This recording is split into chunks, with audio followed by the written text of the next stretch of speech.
Hello મિત્રો, progress કિચનમાં આપણું સ્વાગત છે। તો આજે આપણે બનાવીશું એકદમ સરળ અને એકદમ જૂની પદ્ધતિથી ગાજરનો હલવો। હેલો મિત્રો, પ્રોગ્રેસ કિચનમાં આપણું સ્વાગત છે। તો આજે બનાવીશું આપણે કંદોઈની સ્ટીપથી ગાજરનો હલવો। હેલો મિત્રો, ગાજરનો હલવો બનાવવા માટે મેં 1 કિલો ગાજર લીધા છે। તો આપણે આવા એકદમ સરસ લાલ હોય અને બહુ જાડાઈ નહીં અને બહુ પતલાઈ નહીં એવા ગાજરની પસંદગી કરવાની। તેની સાથે મેં 500 ml દૂધ લીધું છે। આ ફૂલ ક્રીમ વાળું દૂધ લીધું છે। 200 ગ્રામ ખાંડ લીધી છે અને 100 ગ્રામ જેટલો મોળો માવો લીધો છે। જો તમારે માવો ન નાખવો હોય તો 1 લીટર દૂધ લઈ લેવાનું અને થોડા કાજુ બદામના ટુકડા લીધા છે। તો આ બધા જ ગાજરને મેં પહેલેથી ધોઈને લૂછીને કોરા કરી લીધા છે। તો હવે આપણે આ ગાજરને ઉપરની છાલ કાઢી લઈશું। તો તેના માટે પહેલા આપણે ગાજરની ઉપરનો અને નીચેનો ભાગ આ રીતે કાઢી લઈશું અને તેમાંથી આપણે છાલ કાઢી લઈશું। તો હલવો બનાવવા માટે આપણે આવા મીડિયમ સાઈઝના ગાજર લેવાના અને તે એકદમ લાલ કલરના હોય તેવા લેવાના। તો હલવાનો નેચરલ કલર એકદમ લાલ લાગશે। આને આપણે વચ્ચેથી 3 ભાગ કરી લેશું જેથી આપણે ગાજર છીણતા ફાવે અને છીણીએ ત્યારે એની લાંબી ચિપ્સ પડે। તો આ રીતે આપણે એને કાપી લઈશું અને આપણે જો મીડિયમ જાડું ગાજર લેશું એટલે જે અંદરનો જે ભાગ હોય આ યલો કલરનો એ ઓછો નીકળશે, તો આપણે છીણ જાજુ મળશે। અને બહુ જાડા ગાજર લેશું તો એ જે અંદરનો ધાધરાનો ભાગ હોય એ વધારે હોય છે અને આ ભાગ ખાવાથી આપણા શરીરમાં પિત્ત વધે છે। એટલે જ્યારે પણ હલવો બનાવીએ ત્યારે આ જે યલો કલરનો ભાગ છે તેને આપણે છીણવામાં નહીં વાપરવાનો।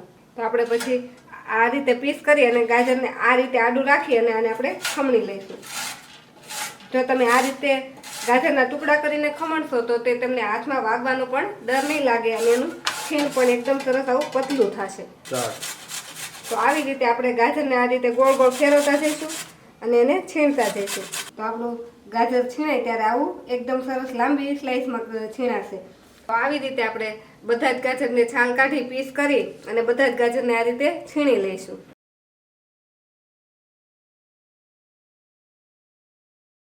આપણો જે કિલો ગાજર હતા તે આપણે છીણાઈને રેડી થઈ ગયા છે અને આપણું ગાજરનું છીણ પણ એકદમ લાલ કલરનું થયું છે। તો હવે આ ગાજરને પહેલાં આપણે ઘીમાં શેકી લઈશું। તો આપણે હલવો બનાવવા માટે આ રીતે એક જાડા તળિયાવાળી કઢાઈ લઈ લઈશું અને તેમાં આપણે 4 ચમચી જેટલું ઘી નાખીશું। તો મોટી ચમચી હોય તો 3 ચમચી જેટલું ઘી નાખવાનું। ઘી ગરમ થાય એટલે આપણે બધું જ ગાજર એમાં નાખી દઈશું। હવે આપણે ગાજર અને ઘીને હલાવીને મિક્સ કરી દઈશું। થોડીક વાર માટે આપણે ગાજરને ઘીમાં શેકશું એટલે એની ક્વોન્ટિટી ઓછી થઈ જશે। જેમ જેમ તે ઘીમાં શેકાશે તેમ તે ઓછું થઈ જશે। આપણું ગાજર શેકાય ત્યાં સુધીમાં આપણે દૂધને પણ ગરમ કરી લઈશું।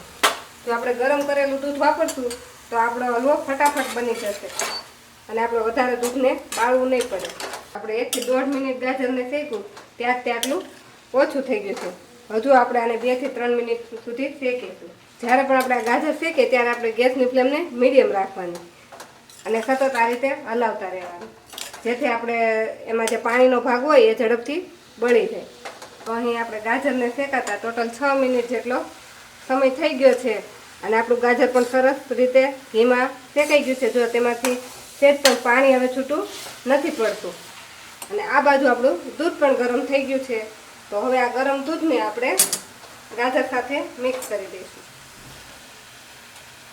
જો આ રીતે આપણે ગરમ કરીને દૂધ વાપરશું તો આપણો હલવો ફટાફટ બની જશે।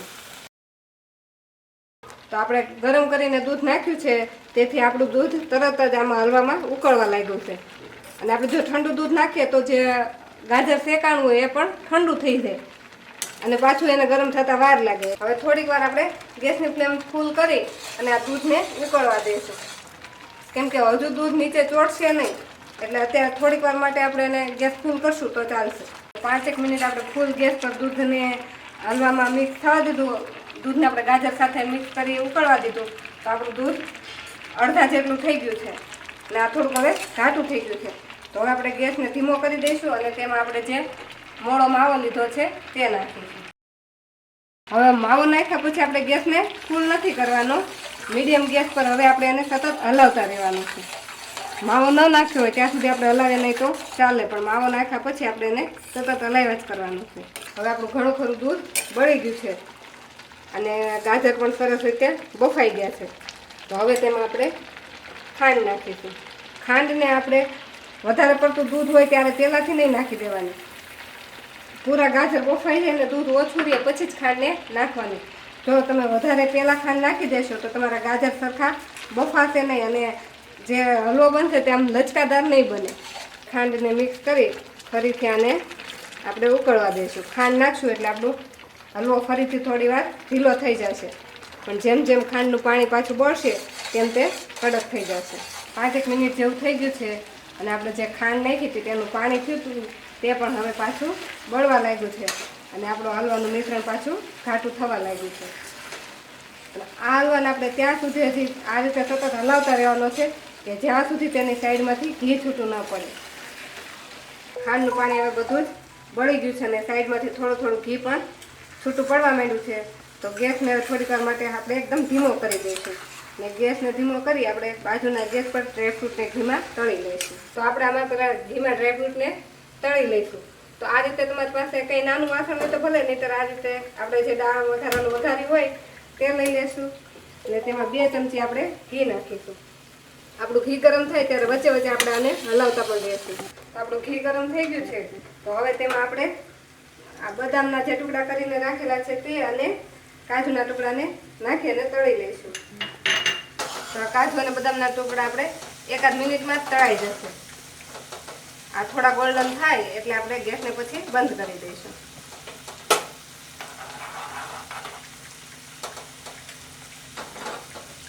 અને આ કાજુ બદામને આપણે ઘી સાથે જ આ હલવામાં નાખી દઈશું. હવે આ બધી જ વસ્તુને આપણે મિક્સ કરી દઈશું.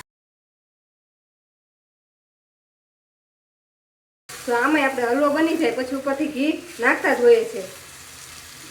પણ જો તમે આ રીતે ઘીમાં ડ્રાયફ્રૂટ તળી લેશો તો તમારા ડ્રાયફ્રૂટ પણ તળાઈ જશે અને ગરમ કરેલું ઘી એડ કરશો એથી રિલીઝ પણ ફટાફટ થશે. તો હવે આપણે આને 1 મિનિટ માટે આ રીતે હલાવતા રહીશું. જો આપણે 5 મિનિટ હલવાને આ રીતે હલાવ્યો એટલે એની સાઈડમાંથી જો ઘી પણ છૂટું પડવા લાગ્યું છે. તો હજુ આપણે 1 મિનિટ માટે આને હલાવી લઈશું એટલે બધું જ ઘી આમાંથી રિલીઝ થઈ જાય. તો હવે આપણો હલવો બનીને રેડી થઈ ગયો છે અને તેમાંથી ઘી પણ સરસ છૂટું પડી ગયું છે.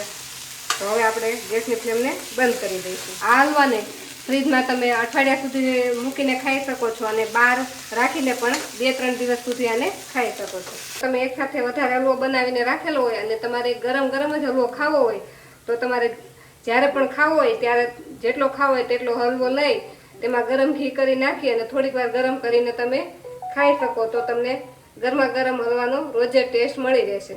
જો તમને અમારી આજની આ ગાજરના હલવાની રેસીપી ગમી હોય તો અમારા વિડીયોને લાઇક કરજો અને પ્રોગ્રેસ કિચન ચેનલને સબસ્ક્રાઈબ કરજો અને અમારી આવી રેસીપી જોવા માટે અમારી સાથે જોડાયેલા રહેજો.